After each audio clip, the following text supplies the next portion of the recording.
Saudara kaum muslimin rahimakumullah, harta adalah amanat dan akan kita pertanggungjawabkan. Allah melebihkan rizki sebagian kita dari yang lain agar kita saling tolong menolong, bantu membantu. Nabi janjikan, siapa yang meringankan beban saudaranya muslim di dunia, Allah akan meringankan bebannya di akhirat nanti. Sebuah jaminan dari baginda Nabi. Si orang yang kita bantu barangkali tidak bisa membalas, Allah yang akan membalas lewat jalan lain yang tidak pernah kita sangka-sangka. Selalu berusaha menyimpan sesuatu yang bisa membawa manfaat, baik untuk dirinya, untuk anak cucunya, maupun untuk keluarganya, untuk masa kini dan masa depannya. Kadang simpanan itu berbentuk uang, kadang berupa tanah, lain saat berbentuk pabrik, dan lain sebagainya. Sementara masa depan yang paling pasti adalah akhirat. Jika untuk masa depan dunia kita rela memeras keringat, membanting tulang, pergi pagi dan pulang petang, menyimpan uang, menyimpan tanah, menyimpan pabrik, pernahkah kita merenung jika satu saat kiamat datang, kita dibangkitkan dari kubur masing-masing, berdiri di padang mahsyar untuk mempertanggungjawabkan seluruh kegiatan hidup kita di dunia ini. Lalu kita akan menuju ke alam akhirat. Sudahkah kita mempunyai simpanan untuk akhirat kita? Pada pertemuan kali ini saya ingin menyampaikan sebuah hadis di mana Rasulullah sallallahu alaihi wasallam bersabda, "Arba'un min kanzil jannah." Simpanan sorga ada 4 macam. Yang pertama, ikhfa'us sadaqah, menyembunyikan sedekah. Saudara-saudara kaum muslimin, sebagaimana yang kita maklum bahwa Allah Subhanahu wa taala melebihkan sebagian rezeki dari kita terhadap yang lain. Ada yang kaya, ada yang setengah kaya, ada yang miskin, ada yang setengah miskin, dan selanjutnya. Ada yang gajinya kecil tapi penghasilannya gede. Ada yang penghasilannya gede tapi nggak punya gaji. Ada juga yang memang gajinya gede dan penghasilannya gede. Kelebihan rezeki merupakan sunnatullah dan tidak harus membuat kita merasa lebih dari yang lain. Bahkan sebaliknya, kelebihan itu harus membuat kita ringan tangan untuk menolong mereka yang memang memerlukan pertolongan. Kalau saudara diberikan ilmu, maka pertanyaan akhirat cuma satu: ilmumu kau amalkan untuk apa? Kalau saudara diberikan umur yang panjang, pengadilan akhirat juga bertanya satu: umurmu kau habiskan di mana? Tapi kalau saudara diberikan harta, pengadilan akhirat akan bertanya dua: hartamu kau dapat dari mana, kau belanjakan kemana? Dari mananya ditanya, dan kemananya juga ditanya. Oleh karena kita akan dimintakan pertanggungan jawab, maka amanah yang bernama harta ini harus kita gunakan dengan sebaik-baiknya. Ada penggunaan yang merupakan kewajiban, itu zakat namanya. Ada penggunaan yang sewaktu-waktu, itu infak namanya. Ada yang lebih sewaktu-waktu lagi, dan itu sedekah namanya. Zakat dia terikat oleh haul dan nisab, oleh putaran batas waktu dan ukuran dari harta itu sendiri. Sedangkan infak terikat oleh situasi dan kondisi perekonomian seseorang. Sedangkan sedekah tidak terikat dengan apapun. Dalam kondisi seperti apapun kita bisa melakukan sedekah dengan yang terkecil sekalipun. Sampai-sampai Rasulullah sallallahu alaihi wasallam mengajarkan, la tahqiranna minal ma'rufi syai'an walau an talqa akhaka biwajhin talik. Atau ada hadis, tabassumuka fi wajhi akhika laka shadaqah. Senyumanmu kepada temanmu adalah sedekah. Jadi untuk melakukan sedekah tidak harus dalam berbentuk uang. Dengan ilmu kita bisa sedekah, dengan tenaga kita bisa bersedekah, dengan pikiran kita bisa bersedekah, bahkan senyum kepada teman itu pun sedekah. Jadi kalau sedekah dengan uang memang belum punya uang, nyengir aja banyakin. Itu asal pada tempatnya, jangan lalu ketemu tiang listrik cengengesan. Tentu tidak pada tempatnya dan tidak wajar. Nah, sedekah yang paling dicintai Allah adalah sedekah yang disembunyikan. Artinya jauh dari sifat riya. Kan kadang-kadang ada orang sedekah itu disebutkan namanya. Apa tidak bagus? Kalau memang niatnya ikhlas, ya bagus-bagus saja. Untuk memberikan sugesti kepada yang lain. Di Fulan bin Fulan nyumbang sekian, diumumkan. Boleh kalau niatnya untuk memberikan rangsangan kepada yang lain supaya dia menyumbang lebih besar dari orang tadi. Tapi kalau itu mendatangkan riya, maka sedekah yang paling dicintai Allah adalah sedekah yang disembunyikan. Tangan kiri saja tidak tahu apa yang diberikan oleh tangan kanan. Sedekah yang dilakukan dengan ikhlas akan merupakan perbendaharaan surga, tersembunyi dari pandangan orang lain, tidak seorang pun tahu. Karena memang sikap yang baik adalah melupakan kebaikan dan mengingat kesalahan. Itu salah satu ciri orang bahagia. Orang yang selalu mengingat kesalahannya dan berusaha melupakan segala kebaikannya. Kalau dia akan berada kebaikan, dia tidak bisa ikut, dia merasa rugi karena dia merasa belum pernah berbuat baik. Tapi kalau akan melakukan kesalahan baru, dia ingat kesalahan yang sudah-sudah, sehingga terhalang baginya untuk melakukan satu kesalahan baru. Demikianlah saudara-saudara, bahwa Allah melebihkan rezeki sebagian kita dari yang lain, agar terjadi tolong-menolong dalam kehidupan ini. Jadi kesenjangan yang nature, kesenjangan yang alami, itu sunnatullah. Ada yang kaya, ada yang miskin, ada yang kelas menengah. Nah, kenapa lalu sekarang kita berusaha mengentaskan kemiskinan? Oleh karena adanya kesenjangan struktural. Kalau yang kaya bisa semakin kaya, kenapa yang miskin tidak bisa naik jadi ikut sedikit kaya?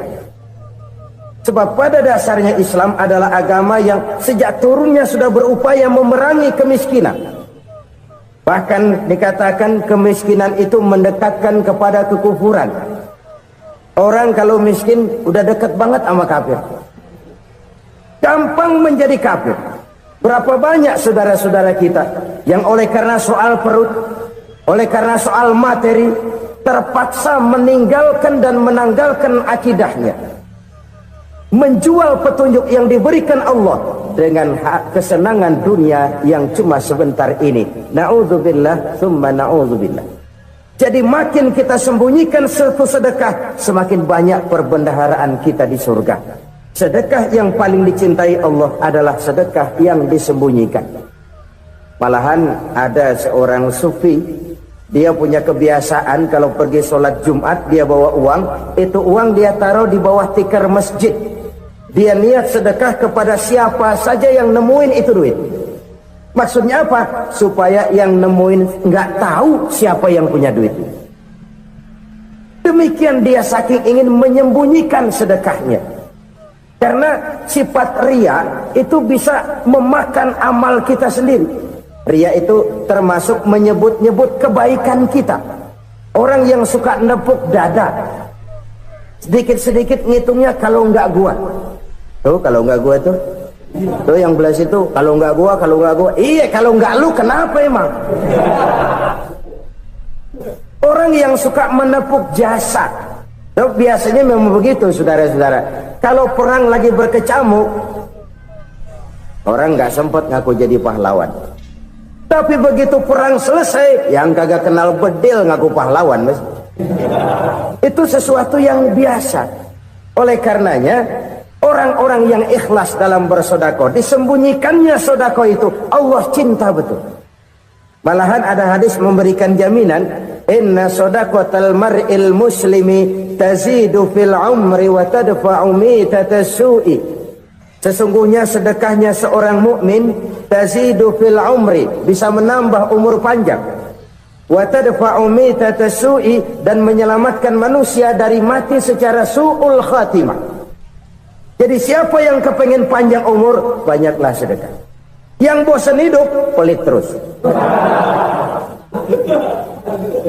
Sedekah menambah panjang umur dan menyelamatkan manusia dari mati secara su'ul khatimah. Pak, katanya umur itu nggak bisa ditambah, nggak bisa dikurangin. Kapan? Kalau ajal sudah datang.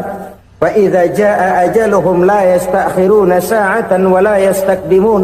Kalau ajal datang tidak bisa dimajukan, tidak bisa dimundurkan. Itu kalau ajal sudah datang. Tidak bisa lagi umur ditambah dikurangi, sudah datang. Tapi kalau belum datang, itu kan haknya Allah. Mau ditambah, mau dikurangi, hak prerogatif Allah. Sebagai pencipta manusia, Allah Maha Kuasa dan Maha Mampu. Sedekah ini menambah panjang umur dan menyelamatkan manusia dari mati secara su'ul khatimah. Itu orang mati kan sama ya, kondisinya mati, nggak nafas. Tapi hakikat mati kan lain-lain. Ada yang mati itu husnul khatimah, baik akhirnya. Misalnya lagi ngaji mati, lagi sholat mati, lagi sedekah mati. Ini yang dinamakan dengan husnul khatimah, baik di akhirnya. Sebaliknya ada yang su'ul khatimah, jelek di akhirnya. Ini yang jadi catatan akhir. Lagi nyekek botol, mampus. Lagi banting kartu, modar.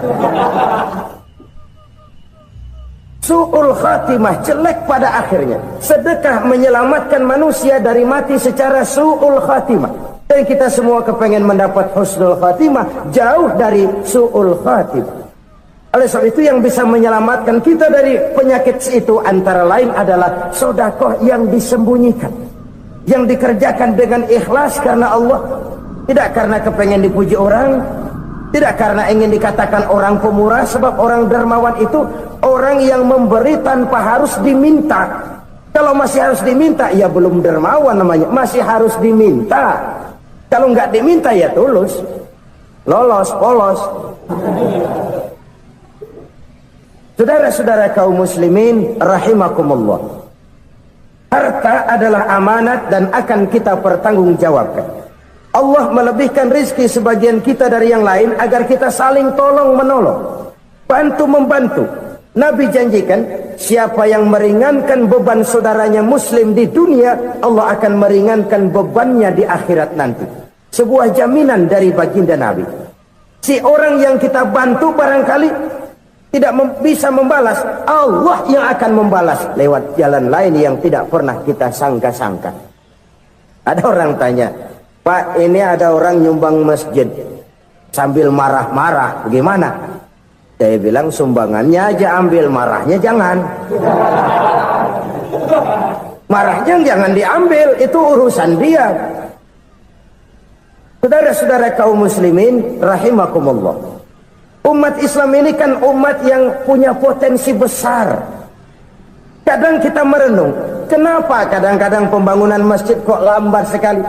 Kalau hotel hari ini peletakan pertama, bulan depan peresmian. Supermarket hari ini peletakan batu pertama, minggu depan peresmian. Tapi kalau sudah yang namanya masjid, kadang-kadang peletakan batu pertama sekaligus jadi batu terakhir.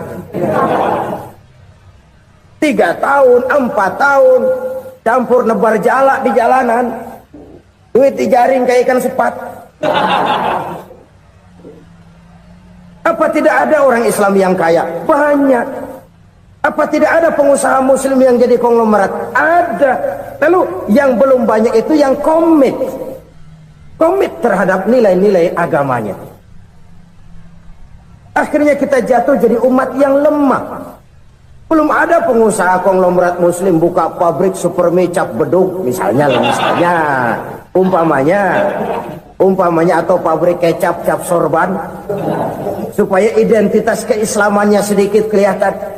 Kita jatuh jadi umat yang lemah karena potensi tidak terinventarisir dengan baik. Kita ini ibarat kompor yang cuma matengin nasi orang lain. Potensi kita dimanfaatkan oleh orang lain. Ukhuwah Islamiyah kita baru terbatas kepada silaturahmi. Ukhuwah di bidang ekonomi kita lemah, ukhuwah di bidang kebudayaan kita lemah, apalagi ukhuwah di bidang politik kita lebih rapuh lagi. Padahal ukhuwah itu adalah totalitas kehidupan manusia, menyangkut ipolek sosbud, memerlukan nilai-nilai ukhuwah. Jadi oleh karena itu mari kita menyadari di dalam harta kita, walaupun kita yang cari pergi pagi pulang sore peras keringat banting tulang, di sana ada harta anak yatim, di sana ada hak masjid, di sana ada hak pesantren, di sana ada hak jihad. Berbahagialah seseorang apabila dia oleh Allah dijadikan keran. Keran itu menyimpan air, tapi tidak untuk dirinya, tapi disalurkannya kepada mereka yang memang memerlukannya.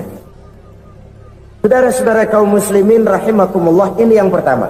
Jadi perbendaharaan surga adalah menyembunyikan sedekah. Orang lain nggak tahu, kita pun nggak pernah ngitung-ngitung. Kita anggap lewat begitu saja, padahal itu deposit akhirat. Satu. Yang kedua, perbendaharaan surga itu apa? Wa kitmanul musibah, menyembunyikan kesulitan. Kadang orang takut menghadapi kesulitan, tapi makin kita merenung, hidup ini kan sebenarnya urusan. Takut sama urusan ya jangan hidup. Tandanya orang hidup itu kalau punya urusan. Urusan melupakan problem, problem sering menimbulkan kesulitan. Kesulitan bukan untuk ditakuti, tapi untuk diatasi dan dicarikan jalan keluarnya. Siapa sih orangnya yang nggak pernah sulit-sulit? Makin tinggi status sosialnya, makin gede urusannya. Makin tinggi kualitas imannya, makin berat tingkat kesulitannya. Cuma memang yang namanya enak itu seperti pelangi. Biang lala itu nggak pernah di atas kepala kita, di atas kepala orang melulu. Lo sih enak lo, kata kita. Dia juga bilang yang enak kan lo. Pelangi itu nggak pernah di atas kepala kita. Kata tukang beca, aduh enak ya naik Mercy. Kata tukang beca, apa yang di dalam mobil Mercy? Aduh enak bener tukang beca, di jok ngeringkuk ngorok pulas bener. Saya kamar pakai AC sejuk, tempat tidur sutra empuk, alga spring bed, kulak kulik nggak bisa pulas kalau belum minum Valium, belum tidur. Enak bener tukang beca, di jok ngorok nggak tahu wetan kulon. Di tukang beca bilang yang di Mercy enak, yang di Mercy bilang tukang beca enak. Inilah enak, nggak pernah di atas kepala kita, di atas kepala orang lain melulu enak itu. Nah saudara-saudara, yang merupakan perbendaharaan surga itu orang yang bisa menyembunyikan kesulitan, baik pribadi ataupun rumah tangga. Nih terutama rumah tangga yang jadi soalnya. Kadang-kadang kita ini kalau senang, sebaliknya kalau senang kita diam, kalem aja, cuek. Banyak banget duit kita bawaan, diam aja udah. Malah ketemu orang takut. Tapi begitu susah, sekampung tahu. Padahal Nabi mengajarkan perbendaharaan surga itu menyembunyikan musibah, menyembunyikan kesulitan. Kalau enak, cerita sama orang-orang. Kalau nggak enak, rasain sendiri, tekan sendiri, atasin sendiri. Kita kan sebaliknya, senang kita diam, asal lagi susah, paling tidak kita nyari teman buat cerita kesusahan. Siapa orangnya yang nggak pernah susah? Cuma soalnya bagaimana kita mengatasi kesusahan itu sendiri. Begitu juga misalnya kalau orang sudah berumah tangga, itu orang tuanya harus menjadi tempat dia cerita yang enak-enak saja. Yang nggak enak rasain berdua, selesaikan berdua, atasin berdua. Jangan dibalik. Asal senang diam, giliran susah aja, maknya laporan. Terbalik. Bisa menjaga security informasi. Maka nama bayam keluar diem, malah seluitan. Enak amat lo makan daging ayam. Security informasi. Saudara-saudara kaum muslimin rahimakumullah, ujian yang terberat itu yang pernah diberikan kepada para nabi para rasul, para aulia, para ulama, makin tinggi keimanan, makin berat bentuk kesulitan. Ayo saya kemukakan satu contoh saja. Ada seorang nabi yang kaya, nabi kaya, namanya Nabi Ayub. Iblis kalau orang begini kan keki, ibadahnya rajin, kaya. Nih yang kayak begini susah digodain. Kalau ibadahnya rajin, miskin, kali bisa disogok. Sini imannya mantap, ibadahnya rajin, kaya, nabi lagi. Oh, tapi namanya iblis, nggak kurang akal. Laporan, Tuhan, kenapa Les? Ya ini bahasa saya, bahasa Qurannya sih nggak gitu. Itu hambamu yang namanya Ayub, dia rajin ibadah cuma karena dikasih kaya aja. Coba kasih miskin dia, berhenti dia sembahyang. Ah, kamu bisa aja. Saya tahu Ayub itu hambaku yang ikhlas. Saya buktiin Tuhan, silahkan. Dibuktiin lah, iblis turun ke alam ini. Yang mula-mula dia lakukan, dia rusak sawah ladang Nabi Ayub. Dia binasakan binatang ternak Nabi Ayub. Sehingga dalam waktu singkat, jatuhlah Nabi Ayub dari orang paling kaya jadi orang paling miskin. Beliau masih ibadah di mihrab dalam masjid. Datang iblis. Saudara Ayub, ya, lagi ngapain? Ibadah. Nyembah Allah, nyembah Allah. Oh, percuma. Kenapa? Tuhan yang ente sembah nih, dia udah bikin miskin ente. Sawah ladang ente hancur lebur, binatang ternak binasa. Sekarang ente jadi orang paling miskin. Ngapain nyembah Tuhan kayak begitu? Tekor. Udah berhenti dah ibadah, berhenti ibadah. Ini iblis sama Tuhan lapornya lain, yang dikerjakan kepada Nabi Ayub juga lain. Benar begitu iblis, kata Nabi Ayub. Iya, sawah ladang saya habis, buras. Binatang ternak saya binasa, binasa. Saya miskin, bangpak. Apa jawab Nabi Ayub? Bukan innalillahi, ini hebat. Alhamdulillahillazi a'tani wa akhza minni. Segala puji bagi Allah yang telah memberikan harta kepada saya dan sekarang mengambilnya lagi. Alhamdulillah. Allah yang ngasih, Allah yang ambil. Itu mah urusan Allah. Iblis cuman ibadah jalan terus, sujud lagi Nabi Ayub. Iblis seleher gondok banget. Dasar Nabi nggak mempan dia apa-apain. Miskin malah alhamdulillah. Allah yang ngasih, Allah yang ngambil. Jadi kalau kita tidak komit, kita tidak terikat kepada kaya, miskin, senang, susah, apa yang bisa bikin kita susah? Jadikan kekayaan, kemiskinan, jadikan senang, susah sebagai anak buah yang bisa kita atur. Jangan kekayaan ngatur kita, jangan kemiskinan ngatur kita. Kita yang harus mengatur mereka. Senang, susah, kaya, miskin, bahagia, sengsara, jadikan itu anak buah yang bisa kita atur. Kalau sekarang kita kaya, lain saat boleh jadi kita miskin, semiskin-miskinnya. Allah yang ngasih, Allah yang ngambil. Tenaga mana yang bisa menghalangi? Ibadah jalan terus. Iblis makin gondok. Dasar Nabi loh. Akhirnya apa? Nabi Ayub dikerjain, diberikan penyakit. Demikian fatal penyakitnya. Bayangin, udah miskin sakit. Masya Allah. Miskin sakit. Sakitnya nggak lama, kira-kira 16 tahun. Istrinya 3, 2 mental minta ceraiin. Ngerawatin laki bengek begini. Senang belum tentu, susah udah pasti nih. Cerai aja, cerai dah. Cerai. Tinggal satu Siti Rahmah yang setia menemani beliau. Sesetia-setianya hati perempuan. Satu saat Siti Rahmah bilang, "Bang, iya, abang kan Nabi bang. Lalu, namanya Nabi kan doanya jarang meleset bang. Maksud kamu minta kenapa sih sama Tuhan biar abang sembuh baik dah bang?" Siti Rahmah, iya. Saya sakit berapa tahun sih dah? 16 tahun bang. Sebelum ini saya sehat berapa tahun? Ya kira-kira 60 tahun bang. Nah coba ente banding-bandingin Rahmah. Saya dikasih sehat 60 tahun. dikasih sakit 16 tahun, sudah nggak sabar mau doa kepada Allah minta sembuh. Saya malu kepada Allah. Diuji dengan yang luar biasa seperti ini, tidak mengganggu stabilitas kehambaannya. Dia tetap menghamba kepada Allah Subhanahu wa ta'ala. Saudara-saudara kaum muslimin rahimakumullah, kunci menghadapi kesulitan itu apa? Allah jelaskan dalam satu ayat, wa basyiris sabirin alladzina iza asabathum musibah qalu inna lillahi wa inna ilaihi raji'un. Gembirakan orang-orang yang sabar. Siapa mereka itu?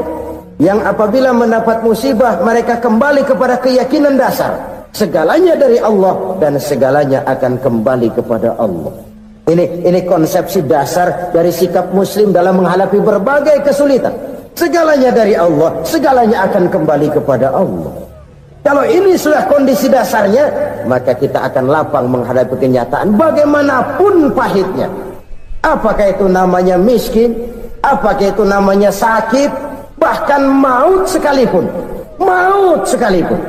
Segalanya dari Allah, segalanya akan kembali kepada Allah. Ini sikap hidup, bukan sekedar ucapan. Kita kadang-kadang menjadikannya sebagai ucapan.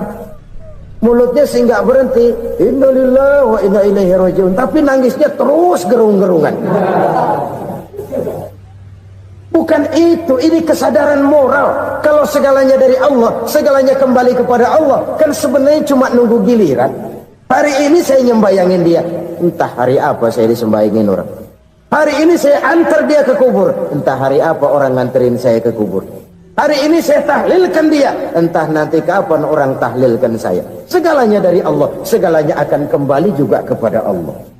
Oleh sebab itu saudara-saudara, kesulitan bukan untuk ditakuti. Kesulitan justru untuk diatasi, dicarikan jalan keluarnya. Dan tidak ada orang yang tidak pernah mendapat kesulitan. Tidak ada.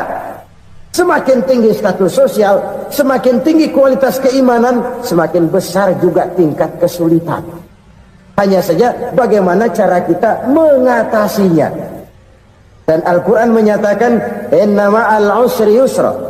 Di balik kesulitan itu pasti ada kemudahan. Roda itu berputar. Karena itu Rasulullah sallallahu alaihi wasallam mengingatkan kepada kita, ta'arraf ilallahi fir raha ya'rifka fis syiddah. Ingatlah kepada Allah di waktu kamu senang, supaya Allah ingat kepada kamu di waktu kamu susah. Kalau waktu senang kita ingat kepada Allah, kita susah, Allah tidak akan meninggalkan kita. Tapi kalau waktu senang kita jauh dari Allah, sujud tidak sempat, dengan masjid jauh, ketika senang kita lupakan Allah. Nanti begitu kita susah, Allah lupakan kita. Dan itu menyakitkan. Oleh karena itu orang-orang tua kita dulu bilang, kalau lagi sehat ingat-ingat lu bakal sakit nanti. Kalau lagi kaya ingat-ingat satu saat kita bakal jatuh miskin. Bahkan kalau lagi muda ingat-ingat kita bakal tua. Dan yang terpenting, kalau lagi hidup ingat-ingat kita bakal mati. Saudara-saudara kaum muslimin rahimakumullah. Jadi yang kedua yang merupakan perbendaharaan surga, menyembunyikan musibah. Saudara-saudara kaum muslimin rahimakumullah. Hal ketiga yang merupakan perbendaharaan surga adalah wasilatur rahmi. Orang yang suka bersilaturahmi. Sebagaimana yang kita maklum bahwa manusia adalah makhluk yang disebut zon politika. Makhluk sosial yang tidak mungkin hidup sendiri-sendiri. Betapa dan siapapun kita memerlukan orang lain. Bodoh betul manusia kalau tinggal di tengah masyarakat tapi tidak mau bermasyarakat. Merasa hebat sendiri, pinter sendiri, gagah sendiri, kaya sendiri. Mungkin kalau mati juga ngubur sendiri. Jangankan kita di sini, di sorga saja Nabi Adam waktu sendirian bengong melulu, mondar mandir. Allah tegur dam sepi dam. Jadi ini kalau bahasa saya, iya Tuhan sepi ini nggak ada coret-corekan pisan ini. Diciptakan Siti Hawa baru anteng Nabi Adam. Itu di surga. Cobalah. Umpamanya saudara tinggal di Jakarta nih. Kayak bener. Apaan aja di Jakarta punya saudara dah. Jembatan Semanggi ambil. Monas, Buntel bawa pulang. Hotel-hotel ambil semua. Cuman tinggal di Jakarta sendirian. Apa enaknya? Betapa dan siapapun kita perlu orang lain. Tidak ada seorang pun yang bisa memenuhi kebutuhan hidupnya secara sendiri-sendiri. Nah, Islam telah menyelamatkan manusia dari ras diskriminasi. Mengikat manusia dengan persaudaraan yang berlandaskan kepada akidah. Karena itu dianjurkan bersilaturahmi. Bahkan Nabi menyatakan, Man arada ayyubsata lahu fi rizkihi wa yunsa'a fi atharihi falyasil rahimah. Siapa yang kepengen diluaskan rezekinya dan dipanjangkan usianya, banyaklah ia bersilaturahmi. Siapa yang kepengen dimudahkan rezekinya, hendaknya ia banyak bersilaturahmi. Kalau banyak teman, kesulitan kan paling tidak ada tempat cerita. Udah susah, sendirian kita pikirin diri, nggak ada tempat tukar pikiran. Cepet banget sama bengek. Dilawan sendiri. Nah, secara makro kita bisa berkata, tidak mungkin ada kemenangan kalau tidak ada kekuatan. Tidak ada kekuatan kalau tidak ada kesatuan dan persatuan. Tidak mungkin ada kesatuan dan persatuan tanpa semangat silaturahmi. Kalau umat Islam mau menang, dia harus kuat. Kalau umat Islam mau kuat, dia harus bersatu. Kalau umat Islam mau bersatu, dia harus membudayakan silaturahmi ini. Bahkan sampai-sampai kata Nabi, kalau bisa cari nilai tambah. Apa? Silman qata'ak. Bersilaturahmilah kau kepada orang yang marah denganmu. Masya Allah, indahnya ajaran agama kita. Orang yang marah pun kepada kita, kata Nabi, kalau bisa bersilaturahmilah kepadanya. Kepada orang yang marah itu. Di situ nilai tambah. Cuman jujur nih hadis, ngucapinnya gampang, ngamalinnya yang berat banget. Orang marah sama kita disuruh silaturahmi. Ada apa malu? Lu marah, ada gua marahan lagi. Tunggu pikirin. Saudara-saudara kaum muslimin rahimakumullah. Tapi ini yang diajarkan, bahkan ini yang dicontohkan oleh baginda Rasul. Bagaimana begitu mudah, misalnya satu saat Abu Jahal ini ngatur strategi bagaimana bikin Muhammad celaka. Dia gali lubang di depan tempat tidurnya. Dia tutupin daun korma. Terus dia panggil seseorang, ke sini. Kasih tahu Muhammad, pamannya sakit keras, minta ditengokin. Berangkat orang ini ke sana. Muhammad, labbaik. Pamanmu sakit keras, dia minta ditengokin. Baik, saya akan datang menjenguk beliau. Berangkatlah Nabi ke rumah Abu Jahal tanpa prasangka apapun. Abu Jahal udah pasang stil, selimut 3 rangkap setengah dipakai, persis kayak orang meriang. Tapi sembari ngintip dari balik selimut, begitu Muhammad buka pintu, nah masuk perangkap nih. Muhammad jalan menuju tempat pembaringan. Makin lama makin dekat, makin lama makin dekat, makin dekat ke lubang yang dipasang oleh Abu Jahal itu. Dalam hati Abu Jahal, terus dah jatuh, mampus dah lo ini. Mampus lo hari ini. Apa yang terjadi? Malaikat Jibril datang. Muhammad, pamanmu cuma pura-pura sakit. Di depan tempat tidurnya ada lubang perangkap supaya kamu jatuh ke situ. Sudah, kamu pulang. Balik kanan Nabi. Sudah hampir jatuh ke lubang, balik kanan, pulang. Bayangin kecewanya Abu Jahal. Muhammad dikit lagi, Muhammad dikit lagi. Enggak paman, saya pulang aja. Emosi bangun dari tempat tidur, enggak sadar kalau lagi pura-pura sakit. Lompat ngejar Nabi, dia lupa dengan lubang yang dia gali. Usrak, nyemplung sendiri ke dalam lubang.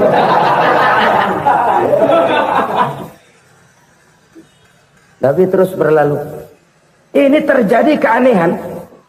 Jatuh ke lubang yang dia gali itu sebenarnya nggak terlalu dalam ya, antara 3-4 meteran lah. Tolong saya jatuh ke lubang ini. Datanglah pelayan-pelayannya itu. Angkat saya dari sini. Oh, yang ngulurin tambang. Satu gulung belum juga nyampe itu tambah. Kurang beli lagi ke warung. Sambung ulur lagi enggak juga bisa sampai. Wah ini kerjaan Muhammad ini. Tolong siapa salah seorang kamu ke rumah Muhammad, kasih tahu encangnya kecebur. Minta ditolongin. Sampaikan kepada Rasul. Kenapa? Pamanmu jatuh ke lubang, Muhammad minta tolong diangkatin. Tambang udah nyambung-nyambung gak nyampe juga. Ya, nanti saya datang, saya tolong. Coba. Nyata-nyata orang berniat jahat mau mencelakakan dia. Datang dia menolong. Ini yang disebut air tuba dibalas air susu ya ini. Bukan sebaliknya. Air tuba dibalas air susu. Paman, kecebur ya? Iya Muhammad, tolong ini. Pegang tangan saya. Nabi ulurkan tangannya, nyampe, dipegang oleh Abu Jahal, diangkat ke atas, sampai atas. Apa kata Abu Jahal? Sihirmu memang hebat Muhammad. Udah ditolongin dikata sihir, yang enak kita kemplang kan itu orang begitu. Urusan apa? Tapi inilah akhlak. Kalau bisa kamu bersilaturahmilah dengan orang yang marah kepadamu sekalipun. Orang marah kita tetap baik. So, kalau kita berbuat baik sama orang yang memang baik, rasanya sih biasa-biasa aja.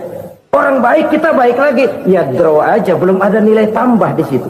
Baru ada nilai tambah kalau kita bisa berbuat baik kepada orang yang nyakitin kita. Itu namanya kita setingkat di atas dia.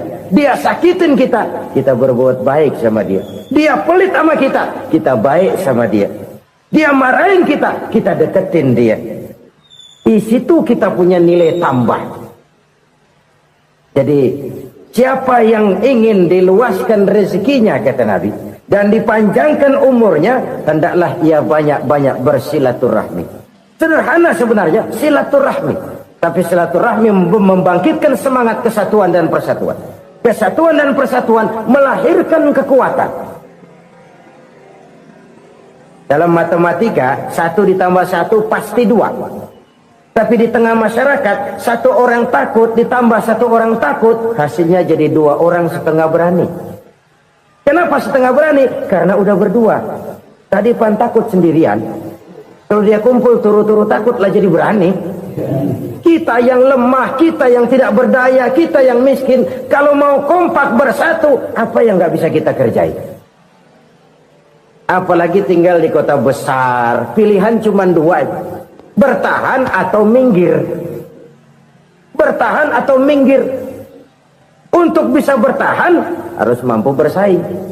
Untuk mampu bersaing harus punya keahlian. Keahlian harus ditunjang dengan pendidikan, ditambah oleh kekompakan sebagai umat. Udah miskin mencar mulu, orang injek gitu. Orang nggak pandang urusan apa yang malu. Oleh karena itu silaturahmi pada hakikatnya merupakan roh dari ukhuwah yang diajarkan oleh agama kita. Bagaimana Islam menyelamatkan masyarakat manusia dari ras diskriminasi, mengikat manusia, dan tidak ada persaudaraan yang lebih indah selain persaudaraan yang diikat dengan nilai-nilai akidah. Sepanjang orang di jalan Allah, itulah saudara kita. Keluar dia dari jalan Allah, selesailah persaudaraan sampai di situ. Karena itu, kalau ingin menyimpan sesuatu di surga, banyaklah bersilaturahmi. Datang ke rumah ini, datang ke rumah itu, dan lain sebagainya. Itu simpanan kita di akhirat nanti. Ini yang ketiga. Saudara-saudara, yang keempat, perbendaharaan surga itu apa? Wa qawlu la hawla wa la quwwata illa billah. Ucapan la hawla wa la quwwata illa billah. Ibadah kan ada yang berat, modalnya besar. Bangun masjid berat, modalnya besar. Bangun rumah sakit berat, modalnya besar. Ada ibadah yang berat tapi modalnya ringan. Misalnya puasa. Puasa itu berat, mengendalikan nafsu. Kalau sekedar nggak makan nggak minum sih enteng, mengendalikan nafsu. Itu jihad terbesar, tapi kan modalnya ringan, cuma niat saja. Ini ibadah berat, modalnya ringan. Ada ibadah yang ringan, modalnya juga enteng. Seperti termasuk ucapan la haula wa la quwwata illa billah. tanpa sadar. La haula wala quwata illa billah. Nyelengin tuh di surga. Nyelengin, kita nggak terasa. Nyelengin simpenan akhirat. La haula wala quwata illa billah. Nyimpan lagi. Kaget. La haula wala quwata illa billah. Nyimpan lagi. Banyak simpenan. Walaupun sebenarnya yang dimaksud di sini adalah kesadaran batin. Bahwa tidak ada daya dan kekuatan kecuali Allah. Itu intinya. Kita memulai pekerjaan disunahkan baca bismillah, kan begitu? Apa itu? Kesadaran moral. Bahwa ini saya bisa kerjakan. Saya kerjakan ini dengan menyebut nama Allah. Kenapa? Kalau Allah tidak memberikan daya dan kekuatan, mana mampu saya kerjakan ini. Maka saya kerjakan ini dengan menyebut nama Allah. Bismillah. Kesadaran moral. Manusia hanya wajib berusaha, tapi nggak pernah wajib berhasil. Banyak hal-hal yang kalau kita renungkan secara rasio nggak mungkin, tapi jadi kenyataan. La haula wala quwata illa billah. Tidak ada daya dan kekuatan kecuali bagi Allah semata-mata. Kesadaran moral akan kelemahan dan keterbatasan makhluk bernama manusia. Kadang kita kagum dengan otak, tapi kita sering lupa sama yang bikin otak. Padahal bagaimanapun hebatnya otak, yang bikin otak pasti lebih hebat dari otak. Nggak percaya, silahkan otak-otakan. Inilah kecenderungan. Kita kagum dengan pesawat-pesawat mutakhir, bukan main, besi gede banget terbang itu.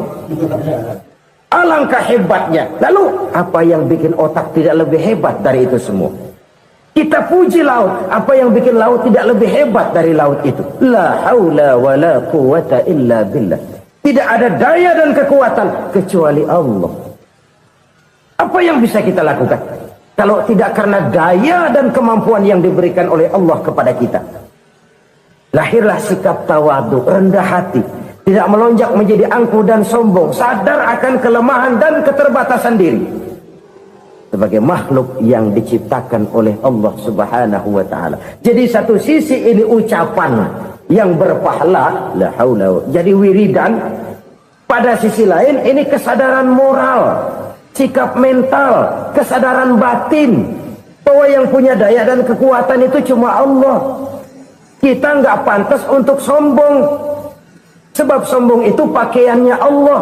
Kita nggak sedang pakai pakaian Allah, kegedean. Dan makin kita renungi, makin terbentur. Apa sih yang bisa kita sombongin? Kita mau sombong apa? Kaya? Pintar? Itu kan semua relatif. Di atas langit masih ada langit lagi. Jadi oleh karenanya, marilah kita menyadari. Manusia hanya wajib berusaha, tapi tidak pernah wajib berhasil. Yang berusaha saja tidak wajib berhasil, apalagi yang tidak berusaha. Islam bukan agama orang pemalas yang selesai sholat lalu enggelohom, enggelenggem ayem-ayem. Tapi Islam bukan agama orang sombong yang setelah berusaha lalu tidak memerlukan Allah. Kita bisa saja bikin proyeksi, tahun sekian kita bakal panen besar menurut perhitungan otak. Tapi ada kejadian lain. Apa? Tikus ngambek. Habis itu dimakanin tikus, panen gagal. Proyeksi rasional gagal oleh tikus-tikus yang ngambek itu. Bisa saja terjadi. Tahun depan kita panen besar, urung. Kenapa? Musim panas panjang. Dan sekarang ini koran-koran bikin berita musim mengalami penyelewengan. Bukan cuma manusia yang nyeleweng sekarang ini. Musim pakai nyeleweng. Mestinya kan musim hujan udah selesai. Masih hujan-hujan juga. Musim. Nah sekarang kita boleh bikin proyeksi. Kita bakal panen besar. Tahu-tahu musim panas panjang. Sawah retak, air kering. Cari teknokrat yang paling botak. Suruh pendekin tuh musim panas. La haula wa la quwata illa billah. Inilah kesadaran moral. Saudara, saya teringat satu saat ada seorang konglomerat. Umurnya ya kira-kira 70-an. Satu saat dia ditanya oleh wartawan, "Pak, umur Bapak berapa sih?" "Ya paling 10 tahun." 10 tahun. 10 tahun. Anak bapak berapa orang? Satu saja. Satu. Harta bapak berapa? Ya paling-paling bangsa 7 juta kali. 7 juta? Iya. Pak, kenapa bapak bohongi saya? Bapak punya buku biografi. Koran-koran, majalah-majalah banyak memuat cerita riwayat hidup bapak. Saya tahu umur bapak 70. Kenapa bilang cuma 7 tahun? Saya tahu anak bapak 8. Kenapa cuma bilang 1? Saya tahu harta bapak miliaran, mungkin triliunan. Pabrik di mana-mana, bank di mana-mana. Kenapa bilang uang bapak cuma 7 juta? Nah, kata si konglomerat tadi, kamu benar nak, kamu benar. Umur saya kalau jumlahnya memang 70 nak. Cuman ingat-ingat saya, baru 7 tahun terakhir ini saya sujud. Baru 7 tahun terakhir ini saya berusaha dekat dengan Allah. Saya laksanakan perintahnya, saya jauhi larangannya. 7 tahun inilah rasanya yang ada nilainya di hadapan Allah. Yang 63 tahun matong, kelabu, kelem umur gue. Habis untuk maksiat, untuk munkarat. Maka ketika ditanya tadi, umur saya 7 tahun itu. Oh begitu Pak. Oh iya. Lalu anak Pak. Anak bapak kan 8. Kenapa bilang cuma 1? Nah, kalau jumlah hitungannya memang anak saya 8. Tapi dari 8 orang ini rasanya cuma 1 nih yang bakal jadi buah hati, belahan jantung, pelanjut cerita, penerus sejarah, bakal jadi anak soleh yang akan mendoakan saya. Cuma 1 rasanya anak saya ini yang bakal jadi buah hati saya, besar-besaran saya, yang akan mendoakan di kubur saya, yang akan mendoakan di akhirat saya. Yang 7 orang mana? Masya Allah, yang atu tenggeng, yang atu nyekek botol mulu, yang itu nggak karu-karuan. Makanya saya bilang 1 anak saya yang akan bisa mendoakan saya. Oh begitu Pak. Iya. Nah harta Pak, harta bapak kan triliunan. Pabrik bapak di mana-mana. Uang bapak hampir di tiap bank-bank besar. Kenapa bilang cuma 7 juta? Betul kau nak. Harta saya kalau jumlahnya memang miliaran, triliunan mungkin. Tapi yang saya ingat baru 7 juta tuh yang saya belanjakan di jalan Allah. Saya nyumbang masjid, saya santuni yatim piatu, saya bantu pembangunan pesantren, saya bantu pembangunan rumah sakit Islam. Itu yang akan saya bawa pulang ke akhirat, yang 7 juta itu. Yang triliunan itu nanti akan diperebutkan oleh anak-anak saya sebagai waris saya. Jadi harta saya 7 juta itu yang bakal nemenin saya di akhirat, yang akan saya bawa pulang jadi teman saya. Saudara-saudara kaum muslimin, jangan-jangan orang tua itu adalah kita-kita ini. Jangan-jangan kita-kita ini adalah orang tua itu. Jangan-jangan itu potret dari diri kita masing-masing. Dari sekian umur yang diberikan Allah, berapa tahun yang ada nilainya di hadapan Allah. Dari sekian anak-anak yang merupakan amanah, berapa yang akan mendoakan kita sebagai orang tuanya menjadi anak soleh. Dari sekian banyak harta yang diberikan Allah, berapa yang akan kita bawa pulang menghadapnya nanti, yang kita belanjakan di jalan Allah. Ini sebuah potret kehidupan. Karena itu kita kembali kepada la haula wa la quwwata illa billah. Kita wajib berusaha, kita wajib berikhtiar. Selebihnya segala daya dan kekuatan hanya milik Allah saja semata-mata. Satu kesadaran batin dari setiap pribadi muslim. Setelah ia berusaha dan berikhtiar, ia menyerahkannya kepada Allah Subhanahu wa ta'ala. Jadi satu sisi ini merupakan wiridan ucapan yang mengandung pahala. Pada sisi lain ini merupakan sikap batin dari seorang muslim di dalam ia menghadapi realitas kehidupan ini. Saudara-saudara kaum muslimin rahimakumullah. Kalau ini kita jadikan satu basis kehidupan, maka ini akan menyelamatkan manusia dari kemungkinan tergelincir menjadi orang yang lupa diri dan lupa darat. Sebab itu Imamul Ghazali berpesan, jadidis safinah fa innal bahra amiq wa khuziz zad fa inna safara ba'id wa khaffifil hamla fa innal hamla sadid. Perbarui selalu kapalmu karena lautan sangat dalam. Bawa bekal yang banyak karena perjalanan ini sangat jauh. Ringankan beban, karena kebanyakan beban akan menyakitkan. Alangkah indah kalimat ini, alangkah dalam makna yang terkandung di sana. Perbarui selalu kapalmu karena lautan sangat dalam. Apa artinya ini? Jaga mentalmu baik-baik. Pelihara imanmu baik-baik, karena hidup penuh cobaan seperti lautan. Kita kalau berlayar di lautan kan kadang-kadang tenang, angin bertiup sepoi-sepoi basah. Jika malam datang, bintang gemintang bertabur menghias cakrawala. Rembulan memantulkan sinarnya dengan indah. Dalam keadaan begitu berlayar enak. Tapi lain saat ombak menggunung, halilintar menyambar, angin topan bertiup. Berapa banyak sudah saudara-saudara kita yang tenggelam di lautan dunia tanpa sadar bahwa dia belum sampai kepada pantai yang akan dituju. Berapa banyak sudah saudara-saudara kita yang tenggelam di lautan dunia ini tanpa sempat bangkit lagi. Dia menyangka sudah sampai kepada tujuannya. Hati-hati kapal jangan sampai bocor karena lautan sangat dalam. Iman ini jaga baik-baik karena hidup penuh dengan ujian. Wa khuzizat fa inna safara ba'id. Bawa bekal yang banyak karena perjalanan sangat jauh. Saudara mau ke Bandung, bawa duit. Saudara mau ke Surabaya, banyakan lagi duitnya. Saudara mau ke Mekah, gepokan, iketan tuh duit, nggak lembaran lagi. Makin jauh perjalanan, makin banyak bekal yang harus kita bawa. Kalau saudara dari Jakarta mau ke Surabaya, kagak bawa duit berangkat juga, itu sih bukan berani namanya, nekat. Sampai Surabaya belum tentu, sengsara di jalan udah pasti. Kenapa? Nggak bawa bekal berangkat. Sama juga kita nih, misalnya belum sempat sembahyang, mati. Waduh, berani banget orang. Belum punya bekal, mati. Sengsara di jalan. Atau bekal tidak cukup.